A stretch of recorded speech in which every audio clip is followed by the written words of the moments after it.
1766, the year authority drew a line. In 1766, Britain appeared to step back. The Stamp Act, the law that had shaken the colonies and strained the empire's confidence, was repealed, officially removed, withdrawn, erased from statute. For many colonists, the repeal felt like victory. Courts could operate normally again. Printers could publish without uncertainty. Merchants could formalize contracts without hesitation.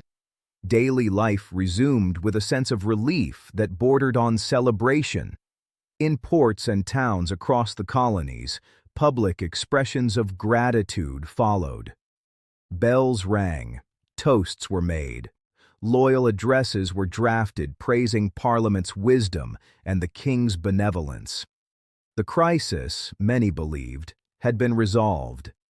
But repeal was not surrender. In London, the decision to withdraw the Stamp Act did not reflect agreement with colonial arguments. It reflected calculation. British merchants had begun to feel economic pressure from colonial non-importation agreements. Trade disruptions threatened domestic stability. Political factions within Parliament debated whether enforcement was worth the cost. Repeal answered those concerns. It did not concede the principle. On the same day Parliament repealed the Stamp Act, it passed another law, the Declaratory Act. This law stated plainly that Parliament possessed full authority to make laws binding the colonies in all cases whatsoever. The language was deliberate. All cases whatsoever left no room for ambiguity. It did not limit authority to trade. It did not distinguish between external and internal taxation. It did not recognize colonial assemblies as partners. It affirmed sovereignty. The repeal soothed tension. The Declaratory Act clarified power. Many colonists focused on the first and overlooked the second. Relief is powerful. After months of uncertainty and confrontation, colonists wanted normalcy restored. The removal of stamped paper requirements felt tangible. The Declaratory Act felt abstract. Abstract warnings are easy to ignore when practical burdens disappear. British officials understood this. Repeal allowed Parliament to preserve economic stability without abandoning authority. The Declaratory Act ensured that sovereignty remained intact on paper, even if the specific tax had been withdrawn. This pairing revealed something important. Britain was willing to adjust policy. It was not willing to weaken supremacy. From London's perspective, the message was clear. Parliament retained the right to legislate for the colonies fully. The Stamp Act had been a specific measure that proved impractical. Authority itself was not negotiable. From the colonies, interpretation varied. Some leaders recognized the significance immediately. They warned that repeal solved a symptom, not the underlying conflict. If Parliament could tax in all cases whatsoever, then the argument over consent was unresolved. Others believed repeal marked a restoration of harmony. They interpreted Parliament's action as proof that constitutional argument worked. If reason and resistance could produce repeal, perhaps the empire remained fundamentally aligned. This divergence in interpretation mattered. Britain believed it had drawn a line. Many colonists believed the line had been erased. The Declaratory Act did not disrupt daily life. It required no stamped paper. It imposed no immediate cost. It was a statement of principle rather than an instrument of enforcement, but principles governed future action. By affirming its authority without qualification, Parliament ensured that the next imperial measure would rest on firmer constitutional ground, at least from its own perspective. 1766 was not loud, it was decisive. The empire had confronted resistance and chosen flexibility in practice while hardening theory. That combination would shape everything that followed. Colonists celebrated repeal. Britain recorded supremacy. Both sides believed they had preserved their position. Neither had changed their assumptions, and that is what made 1766 dangerous. The conflict was not resolved. It was defined. The repeal of the Stamp Act was immediate in effect, but uneven in meaning. In the colonies, it restored routine. Courts reopened fully. Printers resumed normal publication without hesitation. Merchants resumed contracts with confidence that documents would not be invalidated by technicalities. The visible weight that had hung over daily life lifted. For many colonists, that lifting felt like vindication. They had resisted, they had organized, they had refused compliance, and the law had been withdrawn. The sequence appeared clear. Pressure produced change. Constitutional argument had prevailed. The empire had listened. Public celebrations reflected this interpretation. Cities illuminated buildings. Portraits of the king were displayed. Toasts praised Parliament for its wisdom in reconsidering policy. Newspapers framed repeal as evidence that British liberty remained intact across the Atlantic. These reactions were sincere. Colonists still saw themselves as British subjects defending British rights. The repeal seemed to confirm that the imperial system could correct itself. But from London, the narrative was different. The repeal was not an admission of error. It was an adjustment to circumstance. British merchants, particularly those involved in transatlantic trade, had lobbied intensely for repeal. Colonial non-importation agreements had reduced orders. Manufacturers worried about unsold goods. Economic pressure influenced parliamentary debate. Repeal restored trade. It did not alter Parliament's understanding of sovereignty. The Declaratory Act ensured that repeal would not be interpreted as weakness. Its language was broad and unmistakable. Parliament had full power and authority to bind the colonies in all cases whatsoever. This phrasing was not accidental. It responded directly to colonial arguments made during the Stamp Act crisis. Colonists had claimed that Parliament lacked authority to tax internally. Parliament answered not by narrowing its claim, but by expanding it rhetorically. All cases whatsoever was comprehensive. It rejected distinctions between external and internal taxation. It rejected limitations based on geography. It rejected the idea that colonial assemblies held final authority over internal matters. The repeal removed a tax. The Declaratory Act removed ambiguity. British leaders believed they had struck a balance. They avoided economic damage while preserving constitutional principle. In their view, they had demonstrated flexibility without conceding power. Colonists did not respond uniformly to this pairing. Some leaders recognized the Declaratory Act as a warning. They understood that Parliament had not retreated from authority. It had clarified it. They saw repeal as tactical, not philosophical.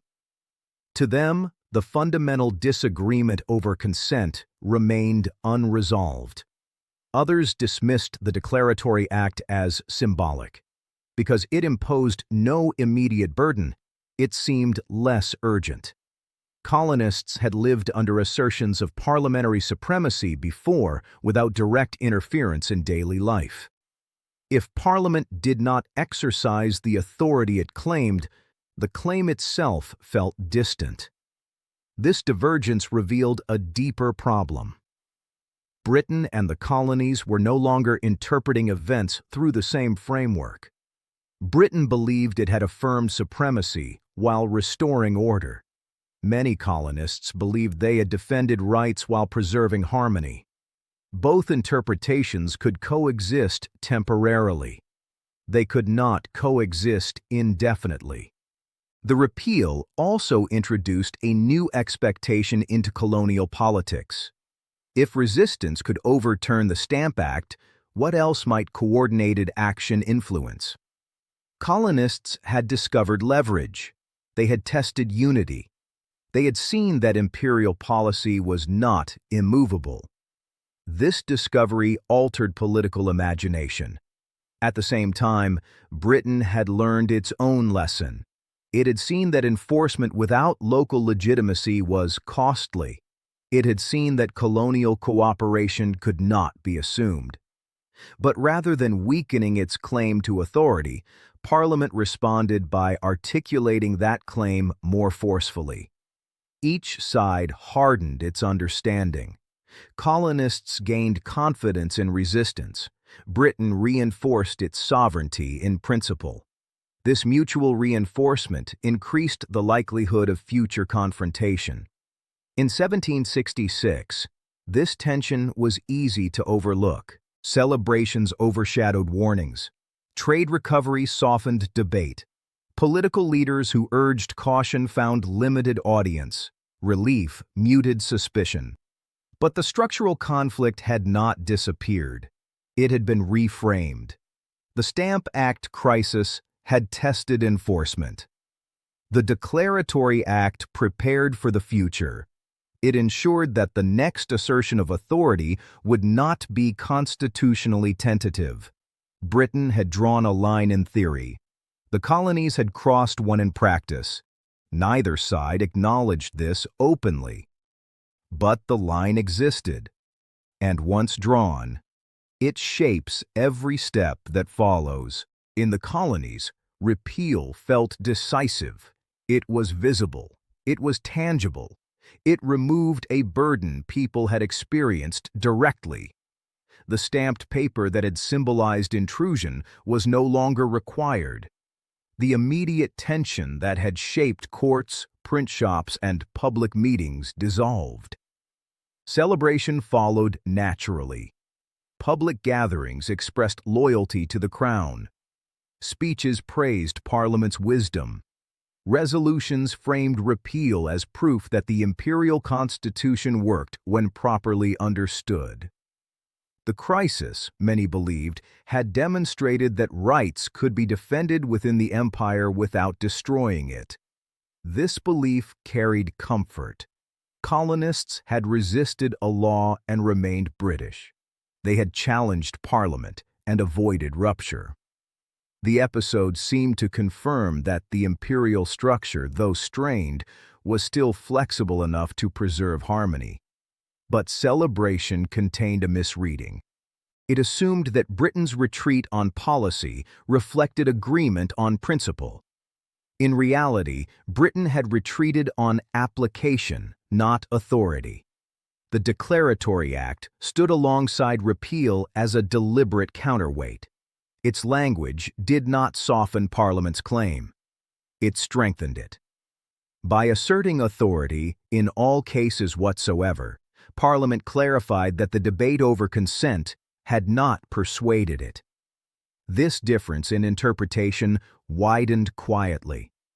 Colonists saw repeal as evidence that Parliament could be corrected. Parliament saw repeal as evidence that Parliament remained supreme. Because repeal removed the visible conflict, fewer colonists examined the Declaratory Act with equal intensity. It imposed no cost. It disrupted no routine. It did not require immediate response. Warnings without consequences are easily postponed. Yet the Declaratory Act altered the constitutional landscape. It announced that Parliament would not recognize colonial distinctions between internal and external taxation. It rejected the framework that resistance had advanced during the Stamp Act crisis. This rejection mattered even if it went unchallenged in the moment. It meant that the next time Parliament imposed a measure affecting the colonies, it would do so with declared supremacy as its foundation. There would be no ambiguity about authority. There would be no silence about scope. The empire had clarified its hierarchy. Colonists celebrated reconciliation. Britain recorded sovereignty. Both sides believed stability had returned. Neither side had resolved the question that caused instability. Celebration can obscure conflict, but it does not eliminate it. By mid-1766, daily life had resumed its rhythm. Trade recovered, courts functioned, newspapers shifted from crisis coverage to routine reporting. The emotional intensity of 1765 faded. This fading created space for complacency.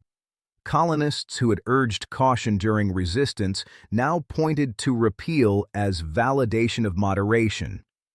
Those who had warned that Parliament would not yield authority entirely found limited audience.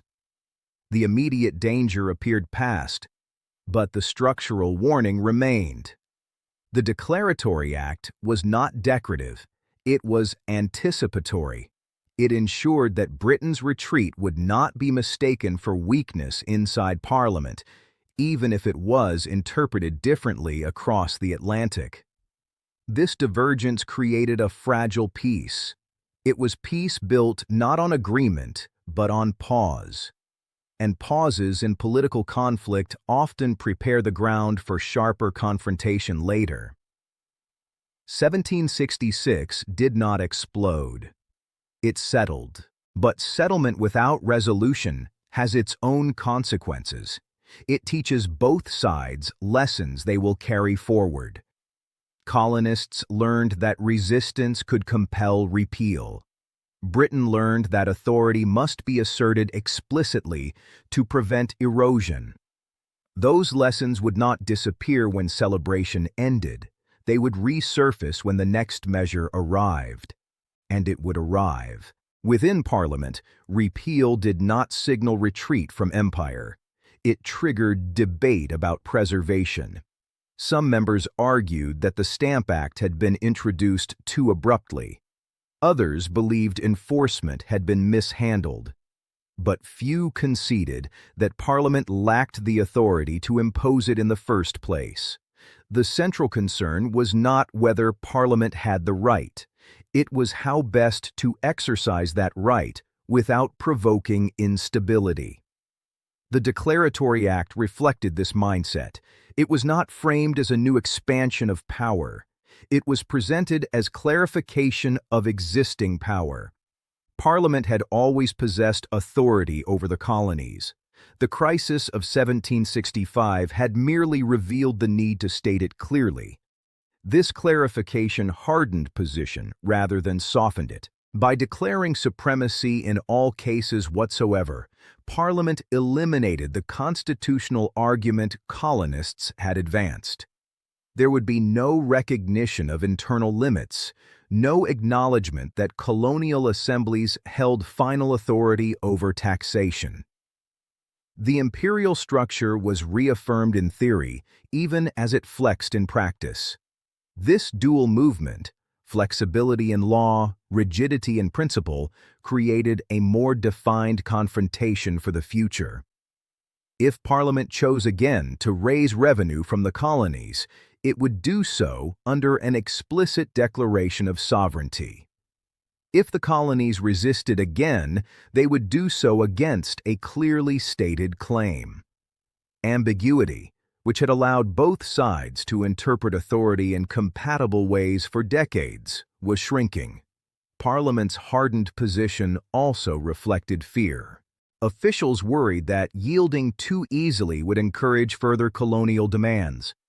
If resistance produced repeal once, it might produce it again. The Declaratory Act served as a warning. Parliament would not allow colonial pressure to redefine imperial hierarchy. In Britain, this message was reassuring. It signaled that the empire remained intact, that authority had not been undermined by unrest, that Parliament retained final word over policy. In the colonies, the message was less widely discussed, but not unnoticed. Political leaders who had scrutinized the language understood its breadth. They recognized that Parliament had not conceded the argument over consent. It had postponed the practical clash. This recognition deepened unease among a minority of colonial thinkers. They began asking whether the imperial relationship could remain stable if authority was defined so broadly. If Parliament could legislate in all cases whatsoever, what remained of colonial self-government? These questions did not yet dominate public debate, but they existed, and once articulated, they persist. 1766 marked the moment when Parliament ceased to rely on assumption and began to rely on declaration. It chose to articulate supremacy rather than allow it to rest on custom. Declarations shape future interpretation. They remove flexibility. They create reference points. They transform disputes from misunderstandings into direct contradictions. The Stamp Act crisis had exposed friction. The Declaratory Act codified position. That codification would matter when the next policy arrived. Because it would. By the end of 1766, outward calm had returned. Trade flowed. Courts operated. Public tension receded. The empire appeared stable once more. Yet beneath that calm, something fundamental had shifted. Before the Stamp Act, colonial resistance had been cautious and largely theoretical. Colonists had argued within assumed boundaries. Parliament's authority had been broad, but rarely tested directly in internal matters. After repeal and declaration, those assumptions no longer aligned. Colonists now knew that collective action could interrupt imperial law. Parliament now knew that authority required reinforcement when challenged. This mutual awareness altered the foundation of the imperial relationship. Trust had not vanished, but it had weakened. Where colonists once assumed Parliament would respect internal autonomy, they now understood that Parliament claimed unlimited jurisdiction. Where Parliament once assumed colonial obedience, it now recognized the possibility of coordinated resistance. Neither side had abandoned loyalty, but loyalty now operated alongside suspicion. This shift was subtle. It did not produce immediate crisis. It did not fracture allegiance overnight. It did not transform colonists into revolutionaries. It changed expectations. Colonists would examine future laws more critically. Parliament would anticipate resistance more quickly. Each new measure would be interpreted not in isolation, but through the memory of 1765. Memory reshapes politics. The experience of resistance and repeal became part of colonial identity. The assertion of supremacy became part of parliamentary doctrine. Both would influence decisions yet to come. 1766 closed without spectacle. There were no dramatic confrontations to mark its end, no final standoff, no definitive break. But the line drawn by the Declaratory Act remained. It declared that Parliament's authority was absolute in theory. Whether that authority could remain absolute in practice would soon be tested again. The empire had stepped back from immediate confrontation. It had not resolved the contradiction at its core, and contradictions left unresolved do not disappear. They wait. Though 1766 restored outward stability, it did not restore the old assumptions. The Stamp Act crisis had changed the colonies in a way repeal could not undo. It had forced people to confront a problem they had once been able to keep at a distance. The question of whether power required their consent or whether power could simply arrive, attach itself to daily life, and expect obedience as a matter of routine. When the stamped paper disappeared, the question did not. It simply became easier to ignore for those who wanted to believe the crisis had been a temporary mistake. In the months after repeal, many colonists returned to the habits of normal life, trade, courts, farming, local governance, because they wanted the empire to feel familiar again. But familiar routines now carried unfamiliar memory. What the colonies had learned in 1765 was not only that Parliament could reach inward, they learned that when Parliament did, the colonies could push back in coordinated ways without immediately breaking society apart. That discovery mattered more than any single petition or public celebration, because it altered what colonists believed was possible. Before 1765, opposition had often been shaped by uncertainty. Could resistance work? Would it invite punishment? Would it fracture loyalty? Would it isolate one colony from another? Would it collapse trade and disrupt ordinary life? Even those who disliked imperial measures often avoided sustained resistance because the costs seemed unknowable. The Stamp Act crisis replaced uncertainty with experience. Colonists had seen coordination form across provinces. They had watched printers, lawyers, merchants, and ordinary townspeople act from shared interest, even without centralized command. They had observed that discipline mattered, that restraint could strengthen legitimacy. They had witnessed that imperial enforcement depended on local functionaries and local acceptance far more than Britain preferred to admit. These were not revolutionary lessons. They were practical ones. They taught colonists that power did not reside only in official titles, but in the systems that made authority usable. Stamps required distributors. Courts required participation. Commerce required predictable legality. Newspapers required materials and networks. When enough people quietly refused to cooperate, the empire's tools stopped working smoothly. That insight did not dissolve after repeal.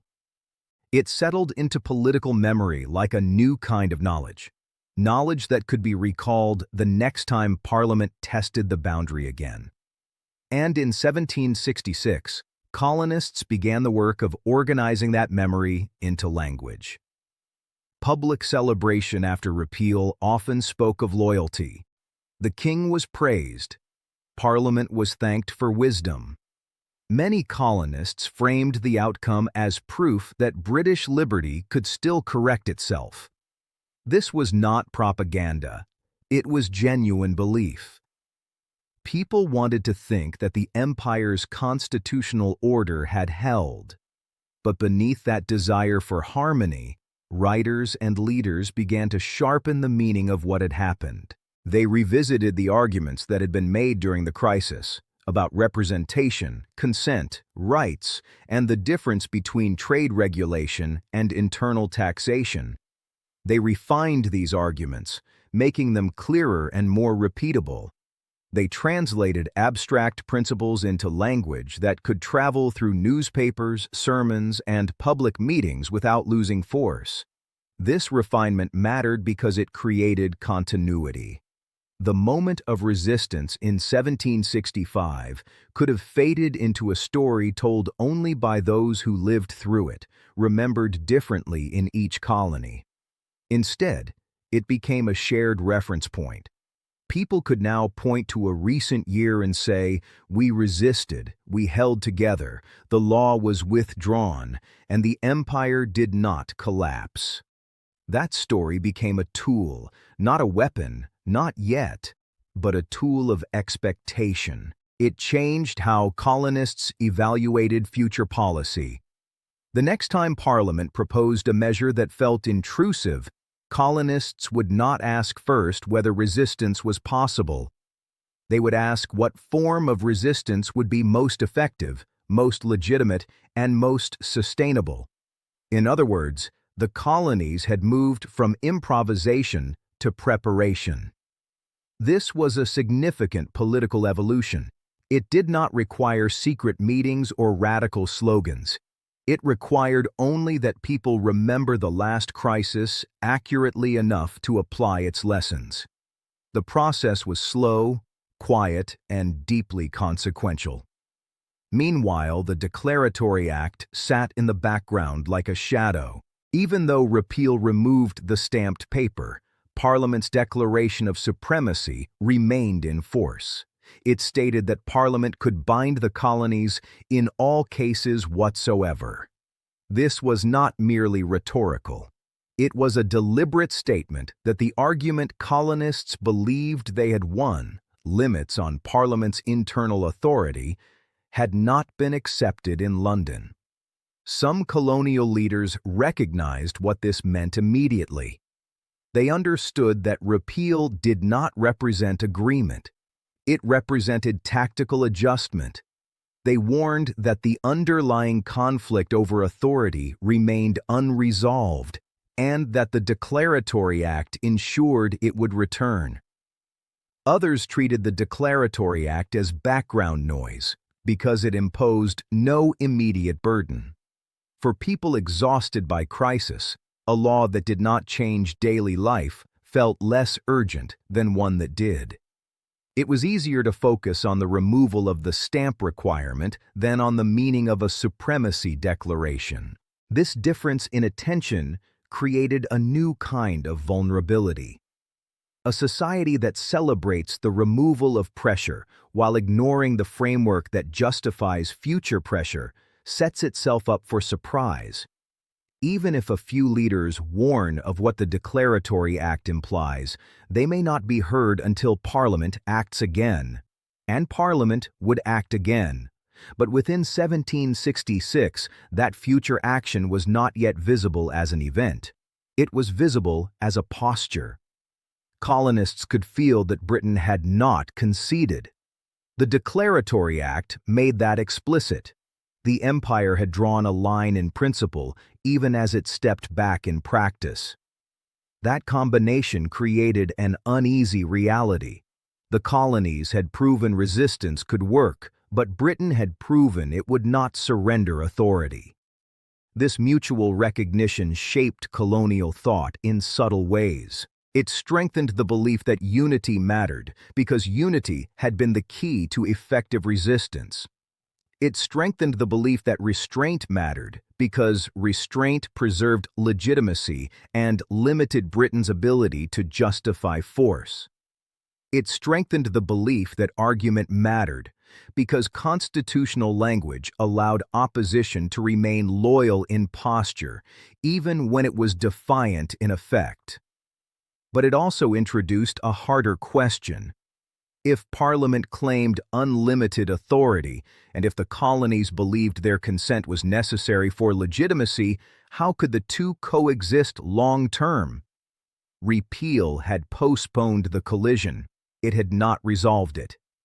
This question did not yet demand an answer in 1766 because the crisis had eased. But the question existed.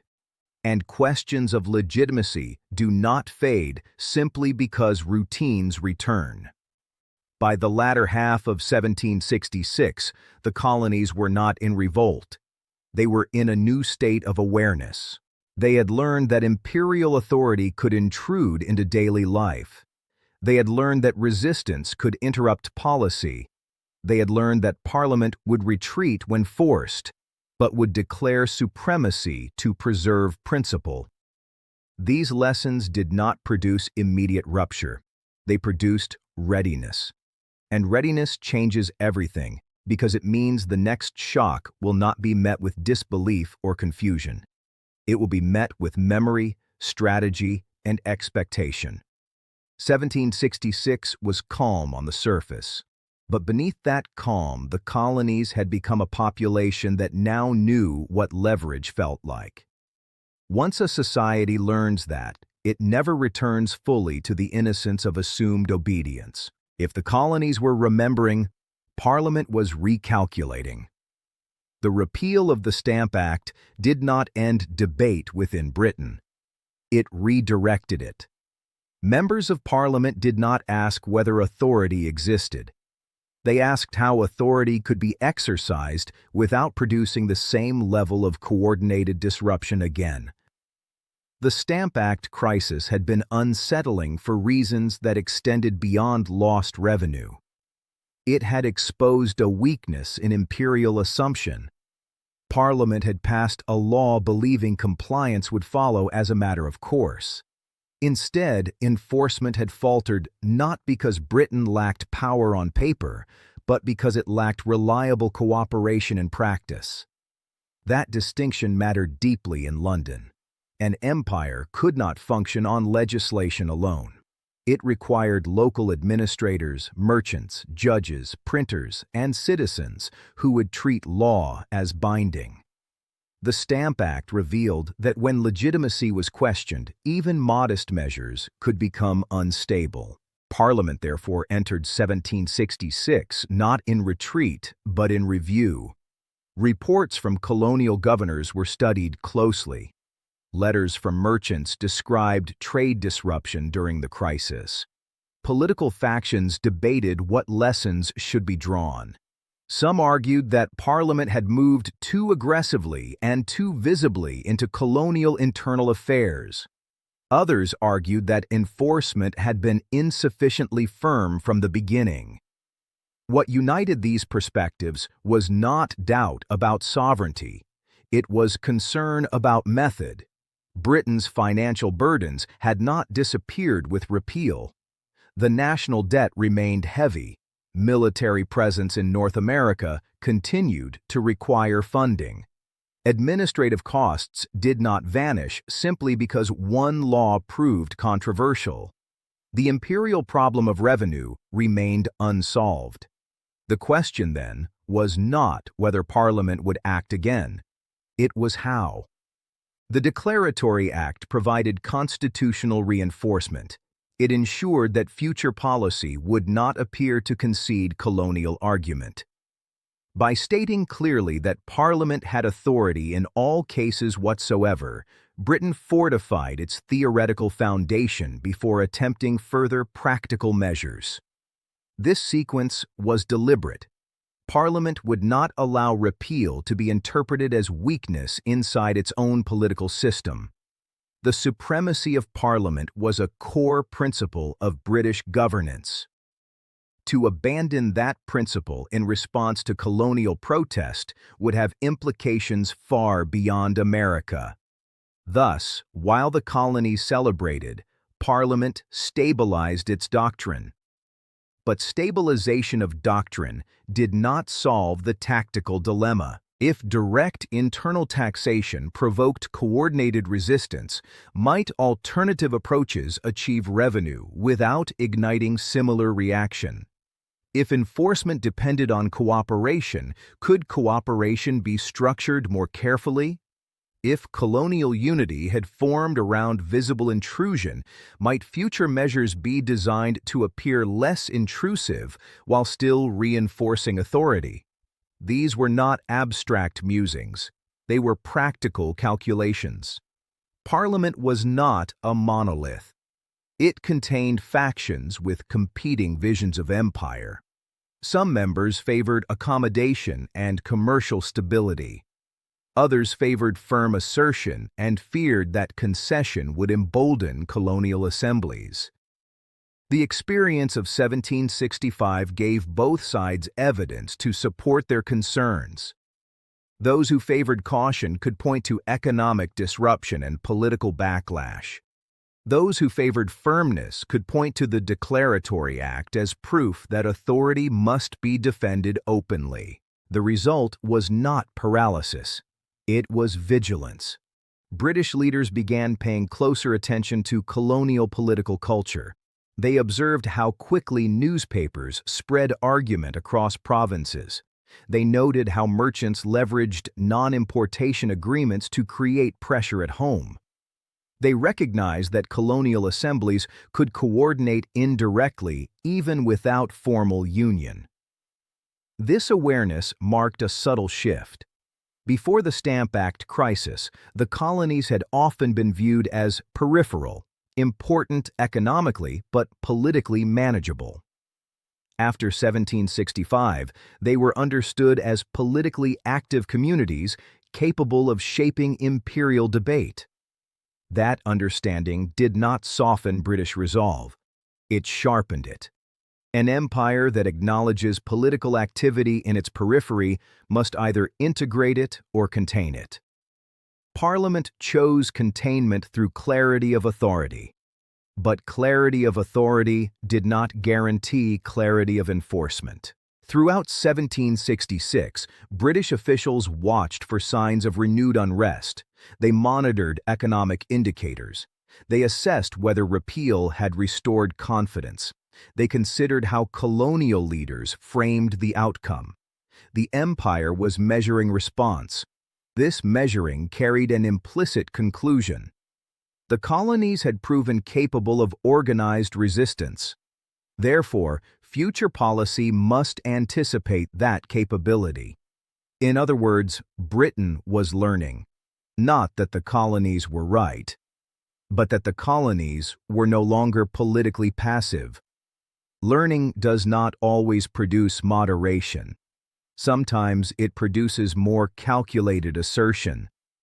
The Declaratory Act ensured that when Parliament acted again, it would do so with constitutional armor already in place.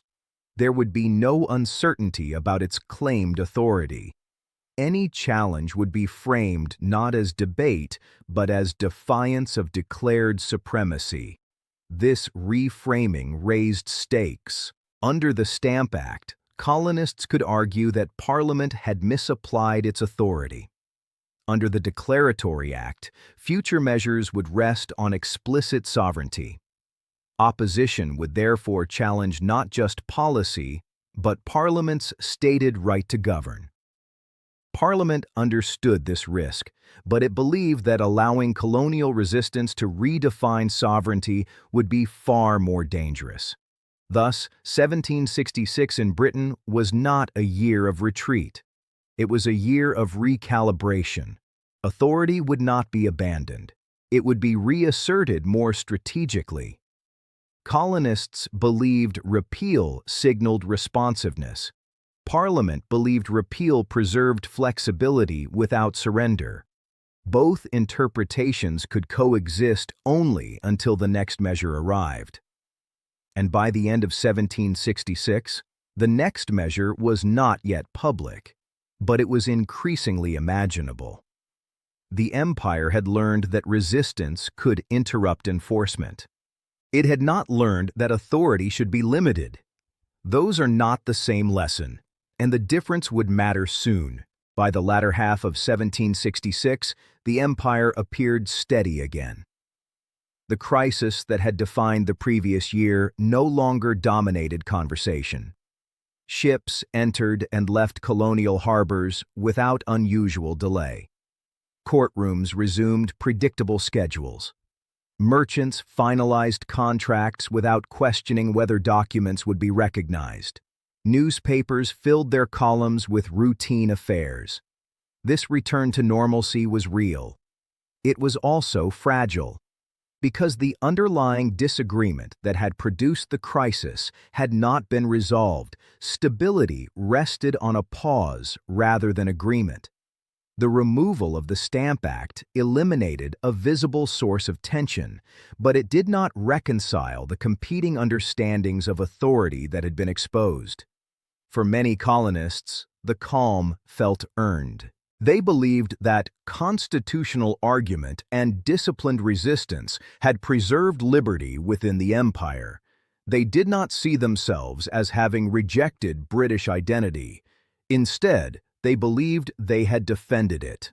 The crisis, in this interpretation, demonstrated that the imperial system could correct itself when challenged appropriately. This interpretation encouraged optimism. If reasoned opposition could produce repeal once, perhaps future disagreements could be managed similarly. The empire might endure precisely because it allowed space for protest within loyalty. Yet beneath that optimism lay uncertainty. Colonists could not ignore the Declaratory Act entirely. Its language lingered in print and debate. Even those who dismissed it as symbolic understood that Parliament had not retreated from its claim to bind the colonies in all cases whatsoever. The calm, therefore, carried an unspoken question. What would happen when Parliament acted again? British officials faced a parallel uncertainty. They had preserved sovereignty in principle. They had restored trade stability. But they could not assume that colonial resistance would not reappear. The lesson of 1765 remained fresh. Authority could be challenged effectively without open rebellion. Compliance could not be taken for granted. Thus, both sides moved forward with heightened awareness. Colonial assemblies resumed their work with closer attention to imperial policy. They monitored debates in Parliament more carefully than before. They corresponded across provincial lines with greater frequency. Political communication had intensified during the crisis and did not entirely recede. In Britain, colonial matters commanded sustained interest. Merchants watched trade indicators. Politicians debated imperial finance. Observers analyzed colonial behavior not as distant curiosity, but as part of national political calculation. This mutual vigilance made the calm precarious. Peace that follows confrontation is often mistaken for resolution. But resolution requires agreement on principle. In 1766, principle remained contested. Parliament held that sovereignty was indivisible and supreme. Many colonists held that taxation without consent violated established rights. These positions did not actively collide during the latter months of 1766 because no immediate measure forced them into direct confrontation. But the incompatibility persisted. The calm also allowed reflection. Colonists reconsidered what unity had accomplished. They evaluated which tactics had proven most effective. Non-importation agreements had pressured British merchants. Public restraint had preserved moral legitimacy. Coordinated argument had prevented isolation. These reflections were not plans for rebellion. They were assessments of strategy. Similarly, Britain reflected on its own experience. The Stamp Act had demonstrated that direct internal taxation was politically volatile. It had also revealed that economic interdependence flowed both ways. Colonial boycotts had affected British manufacturers, creating domestic pressure. These realizations did not lead Britain to abandon revenue goals. They encouraged it to consider alternative approaches. The calm, therefore, functioned as preparation rather than closure. It allowed both sides to absorb lessons without the distraction of active confrontation. It gave space for ideas to mature. It normalized the expectation that imperial policy could be contested and that contestation carried consequence. This normalization was subtle but profound. Before 1765, imperial law had often been accepted reluctantly but routinely. After 1765, colonists examined new measures through a sharper lens. They asked not only what a law required, but what it implied about authority. The empire had entered a new stage of consciousness. Outward peace concealed inward calculation. The fragility of the calm lay precisely in this awareness. When societies know that conflict is possible, even if not imminent, they interpret events differently. They anticipate, they prepare, they evaluate. In 1766, there was no dramatic signal that the pause would end.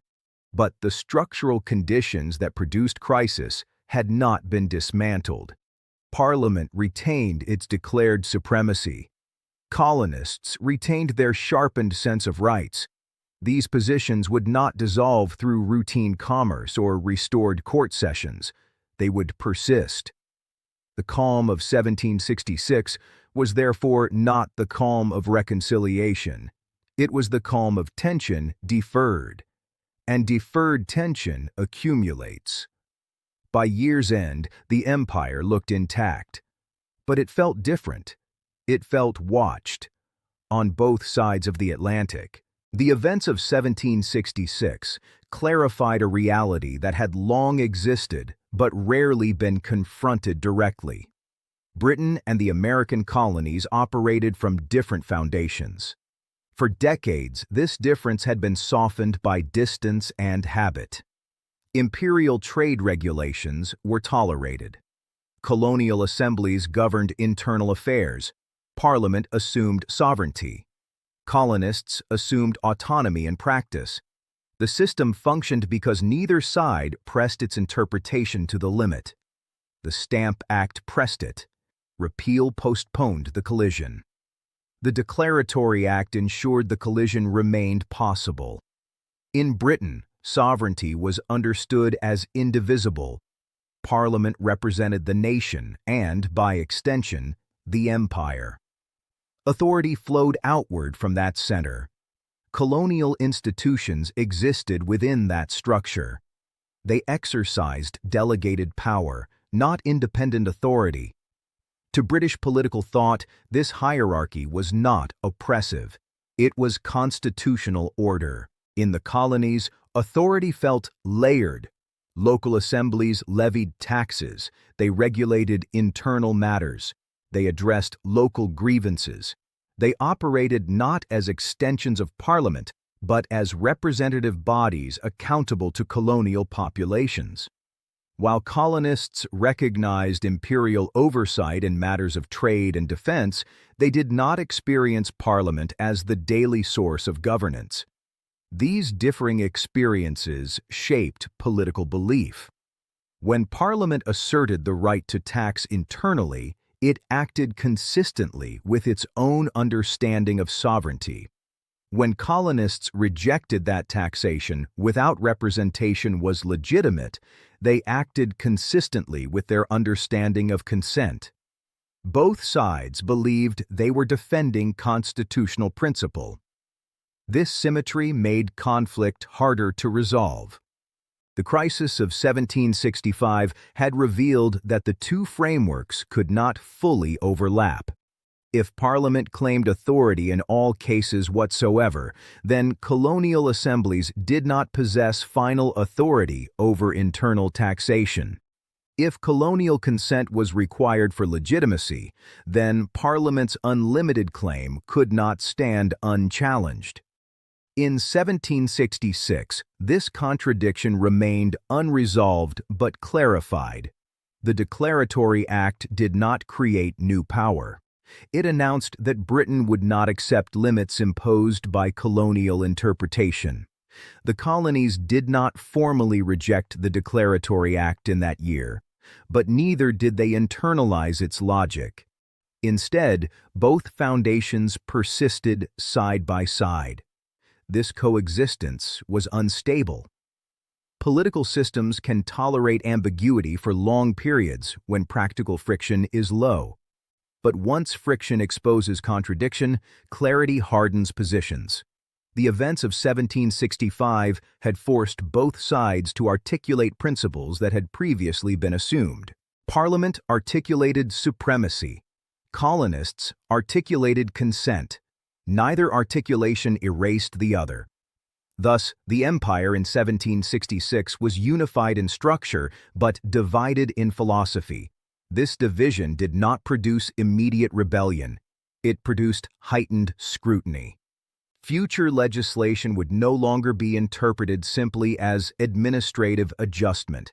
It would be measured against foundational belief. A tax would not be merely a tax. A regulation would not be merely a rule. Each measure would be read as evidence of which foundation governed the empire. This shift in interpretation was subtle but powerful. It meant that imperial policy could not return to quiet routine. Each new act risked reopening the debate over authority itself. Parliament might frame measures as ordinary governance, but colonists would evaluate them as constitutional tests.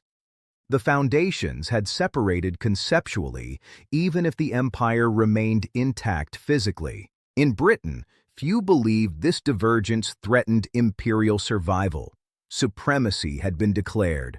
Authority had been reaffirmed. Colonial unrest had subsided. The empire appeared stable. In the colonies, the divergence was felt more acutely among political thinkers. They recognized that if Parliament's claim remained unlimited, future intrusion into internal matters was not only possible, it was consistent with British doctrine. That recognition fostered vigilance. Colonists did not abandon loyalty. They did not declare separation. But they began to understand that their interpretation of constitutional order was not shared by Parliament. The empire was not simply a network of trade and defense. It was a contested structure of authority. The clarity of this contest marked 1766 as a turning point in intellectual terms. The Stamp Act crisis had tested enforcement. The Declaratory Act tested principle. From this point forward, the question was not whether Britain could legislate for the colonies in practice. It was whether colonial society would continue to accept the premise of unlimited parliamentary sovereignty. That question would not be answered in 1766, but it had been asked clearly, publicly, and on both sides of the Atlantic. Once a question of sovereignty is articulated, it does not fade quietly. It waits for the next occasion to be forced into action. When the Stamp Act was repealed, many colonists believed the line had disappeared. It had not. It had been redrawn in clearer ink. The crisis of 1765 forced both Britain and the colonies to articulate positions that had long been assumed rather than stated. The repeal soothed the immediate friction, but the Declaratory Act ensured that the constitutional boundary between supremacy and consent did not return to ambiguity. That boundary was the line that remained. For Parliament, the line was simple. Sovereignty rested in Britain.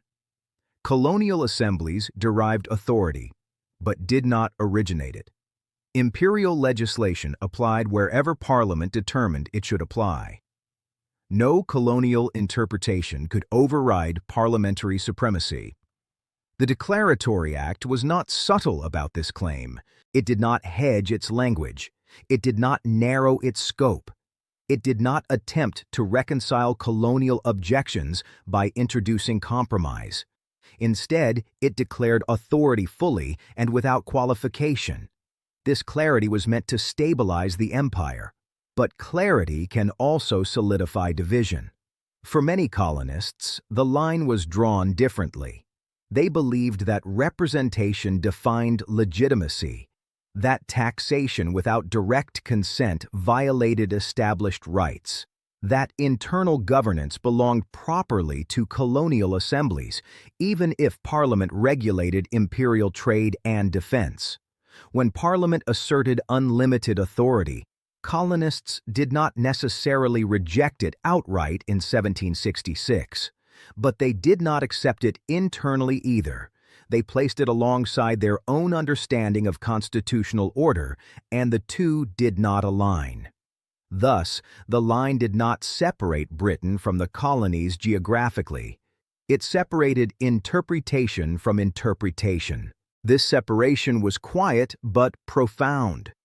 Before 1765, colonists might have assumed that Parliament would not intrude deeply into internal affairs because it was unnecessary. After the Declaratory Act, they understood that Parliament believed it could intrude whenever it chose. That knowledge changed expectation. Expectation shapes reaction. If Parliament acted again, colonists would not be surprised. They would not treat new legislation as isolated error. They would interpret it as exercise of declared supremacy. and their response would be informed by that understanding. Similarly, Parliament would no longer treat colonial resistance as confusion or misunderstanding. It had witnessed coordinated opposition once. It had asserted authority in response. Future resistance would be measured against declared sovereignty.